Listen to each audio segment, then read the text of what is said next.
जय हिंद। कैसे आप लोग? अच्छे ही होंगे। देखिएगा, आज हम लोग जानेंगे कि यूपीआई कैसे काम करता है। ठीक है, यूपीआई यूपीआई काम कैसे करता है। पहले किसी, जैसे ये मान लीजिए ए से बी के खाते में पैसा भेजना है, तो ए से बी के खाते में पैसे कैसे भेजे। अब क्या होता है, जैसे अब तो बी के पास एक क्यूआर कोड होता है। ये मान लो कोई क्यूआर कोड बना है, ठीक है, ये क्यूआर कोड बना, तो ए ने अपने फोन से स्कैन किया और इसमें खटाक से उसने अमाउंट डाले, यूपीआई पिन डाला, पैसे पहुंच गए। लेकिन पहले ऐसा नहीं होता था।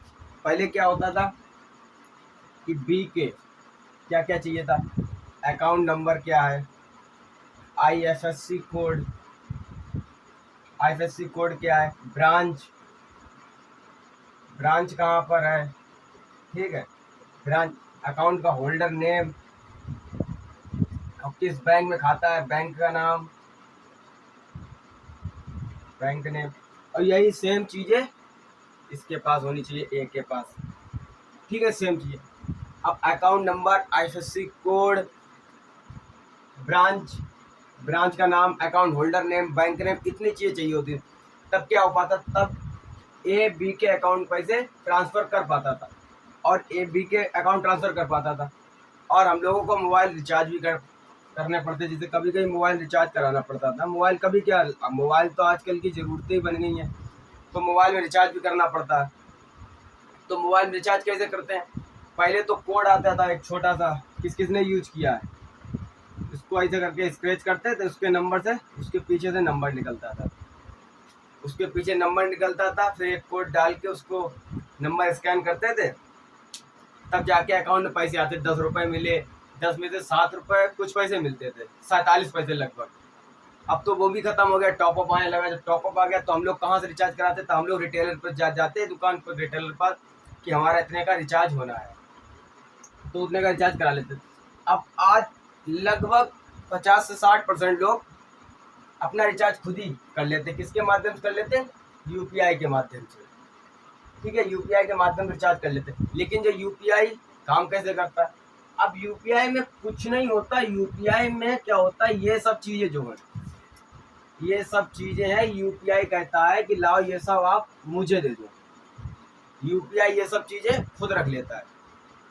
यूपीआई कहेगा कि आप मुझे account number, IFSC code, branch code, name, bank name, जो भी डिटेल होती है सब कौन रख लेता है, वो सब यूपीआई ले लेती है।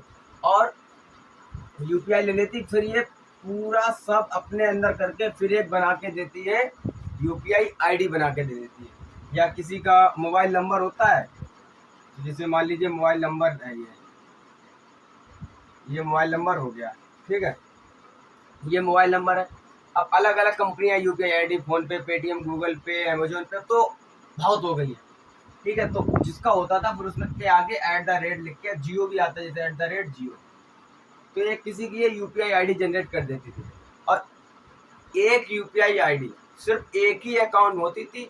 जितने भी यूपीआई चलाते हैं लोग, किसी के भी सेम यूपीआई आईडी नहीं होगी, सभी की डिफरेंस होगी। ठीक है, सभी की यूपीआई आईडी क्या होगी, डिफरेंस होगी। अब ये सब चीजें किसने ले ली, यूपीआई ने कहा आप ये सब मुझे दे दो। अब यूपीआई को हम लोगों को लगता है कि वहां पर गई सिर्फ यूपीआई आईडी इतना, लेकिन इन सब के अंदर ये सब चीजें छुपी होती है, ये सब आपको दिखाई नहीं देती, ये सब छुपी होती। अब प्राइवेसी के लिए ये क्या करता है, एटीएम कार्ड है ना, एटीएम कार्ड का नंबर भी लेता है यूपीआई। प्राइवेसी के लिए एटीएम कार्ड का नंबर, एटीएम कार्ड के लास्ट के 6 अंक पड़ते हैं, एक्सपायरी डेट पड़ती है, यानी जो भी कार्ड होता है उसकी 5 साल की वैलिडिटी होती है लगभग। तो लास्ट की आपका 7वें महीना 2028 में कार्ड एक्सपायर हो जाएगा, तो ये चीज मांगती है। और एटीएम कार्ड के लास्ट के नंबर मांगती है, शायद 6 अंक मांगते हैं।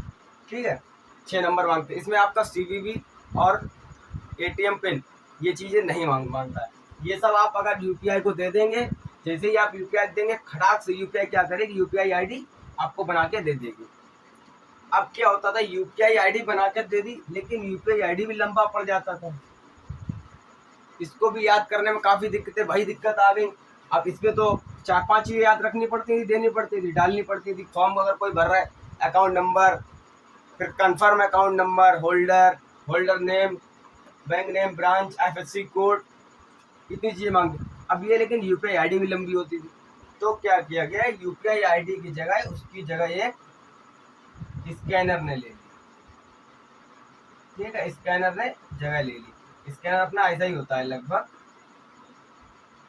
अब लगभग स्कैनर ये मान लीजिए स्कैनर है, इधर कोई कंपनी का नाम लिखा रहता है, जो भी कंपनी का होता है, तो ये स्कैनर ले ली। अब आप क्या है कि ये स्कैनर जो है एक ही आईडी के लिए कंफर्म होगा, दूसरे आप इस पे नहीं बना सकते।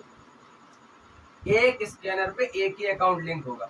अब क्या हुआ, ये सब चीजें हो गई। जैसे मान लीजिए आपको बता रहा है बी के अकाउंट पैसा भेजना है, तो बी ने अपनी ये सब चीजें किसको दे दी, यूपीआई को दे दी कि भैया मेरा यूपीआई अकाउंट बना के दे दो। तो ये सब चीजें बी की होगी, ये बी का हो गया स्कैनर। अब यही सेम चीजें किसके पास होनी चाहिए, ए के पास। तो ए ने भी अपना मोबाइल नंबर लगा के यही सब चीजें यूपीआई देकर अपना एक यूपीआई आईडी और स्कैनर बनवा लिया। यूपीआई आईडी बन गई, स्कैनर बन गया। अब ए ने लिया, खटाक से इसका स्कैन किया, आ गया, नाम आ जाएगा लिखकर, बस यहाँ से इन्होंने अमाउंट भरे। और इसके लिए एक यूपीआई बनाए, आपको एक यूपीआई पिन बनाना पड़ता है, वो 6 अंकों का पिन होता है। किसी किसी का 4 का भी आता है, 4 का भी आता है, 6 का भी। कोई भी 4 या 6 अंकों का पिन बनाकर आप इनका स्कैन करेंगे, 6 अंकों का कोड डालेंगे, खटाक से पैसे किसके अकाउंट में होगा, बी के अकाउंट में। अब ये सब दिक्कतें नहीं होती हैं। अब आपको 4-5 चीजें याद रखने की जरूरत नहीं है। ठीक है, अब इससे क्या क्या, एक मोबाइल रिचार्ज भी हो जाता। मोबाइल रिचार्ज के लिए पहले हमें रिटेलर के पास जाना पड़ता था, अब क्या करना पड़ता, अब तो सीधे अपने मोबाइल से, लगभग सभी हम देखते हैं सभी के पास कोई भी रिचार्ज कराने नहीं जाता। आप में से कितने जाते होंगे, एक ही दो हो जो जाता हो, वरना अपने मोबाइल से ही सभी रिचार्ज कर लेते हैं। और फिर किसी भी दुकानदार के पास जाइए, सब्जी वाला, किराने वाला, बाल कटवाने जाते, कहीं भी जाएंगे तो हर किसी का तो आपको एक स्कैनर मिलेगा जरूर कि हाँ इस पर कर दो। लोगों ने तो कैश रखना बंद कर दिया कि अरे फोन पे है, लगभग हर जगह फोन पे चल जाता है। तो यूपीआई में होता कुछ नहीं है, बस यही सब चीजें होती हैं, वो यूपीआई में कहाँ छिपी रहती है, आपको दिखाई देती। जब आप किसी के अकाउंट पैसे ट्रांसफर करते हैं तो आपको क्या दिखाई देता है, शायद बैंक का नेम दिखाई देता है, हाँ बैंक का नेम दिखाई देगा, और अकाउंट के होल्डर का नाम दिखाई देगा। बस आपको दो ही चीजें दिखाई देती है, अन्यथा कुछ भी नहीं दिखाई देता। बस आपने खटाक से ए ने बी को पैसे भेजने, आप स्कैन किया, अमाउंट भरे, अपने 6 अंकों का पिन डाला, जो भी अपना पिन प्राइवेट पिन डाला जाता है, प्राइवेट पिन बनाया जाता है। अगर आप उस पिन को भूल जाते हैं तो उसके लिए भी आप एटीएम नंबर दोबारा डालेंगे फॉरवर्ड करके, वो भी सही क्लियर हो जाता है। अब पैसा भेजना यूपीआई के माध्यम से इतना आसान हुआ है। तो ये आप लोग कितना समझ में आया तो कमेंट करके बताइएगा। मिलते हैं अगली क्लास में। जय हिंद।